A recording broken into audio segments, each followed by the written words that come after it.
ചെയ്യാൻ പോകുന്നത് കഴിഞ്ഞ വീഡിയോയിൽ ഞങ്ങൾ നൽകിയ ക്വസ്റ്റ്യന്റെ സൊല്യൂഷനിലേക്കാണ്. ക്വസ്റ്റ്യൻ ഇതാണ്: ക്യൂബ് റൂട്ട് ഓഫ് 4 × √x = 4. ഇതിൽ x കണ്ടുപിടിക്കുക എന്നുള്ളതായിരുന്നു ക്വസ്റ്റ്യൻ. എങ്ങനെ കണ്ടുപിടിക്കാമെന്ന് ചോദിച്ചാൽ, ഇവിടെ ക്യൂബ് റൂട്ട് ആണ്. ക്യൂബ് റൂട്ട് മാറ്റാൻ വേണ്ടിയിട്ട് രണ്ട് സൈഡിലും എന്ത് കൊടുക്കണം? ക്യൂബ് കൊടുക്കണം. അപ്പോൾ ഈ സൈഡിൽ ക്യൂബ് കൊടുക്കുമ്പോൾ ഈ ക്യൂബ് റൂട്ട് അങ്ങ് മാറി കിട്ടും. ബാക്കി എന്ത് കിട്ടും? 4 × √x എന്ന് മാത്രമായിട്ട് കിട്ടും. നമുക്ക് റൈറ്റ് സൈഡിൽ എന്ത് കൊടുക്കാം? ക്യൂബ് കൊടുക്കാം. അപ്പോൾ 4 ക്യൂബ് എന്ന് കിട്ടും.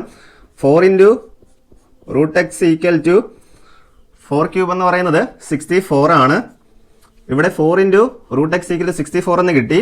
അവിടെ നിന്ന് √x കണ്ടുപിടിക്കാൻ വേണ്ടിയിട്ട് √x = 64 ÷ 4 എന്ന് എഴുതാൻ വേണ്ടിയിട്ട് പറ്റും. √x = നമുക്ക് 16 എന്ന് ആൻസർ കിട്ടും. ഇനി എക്സിന്റെ വാല്യൂ കണ്ടുപിടിക്കാൻ വേണ്ടിയിട്ട് റൂട്ട് മാറ്റാൻ വേണ്ടിയിട്ട് രണ്ട് സൈഡിലും എന്ത് കൊടുക്കണം? സ്ക്വയർ കൊടുക്കണം.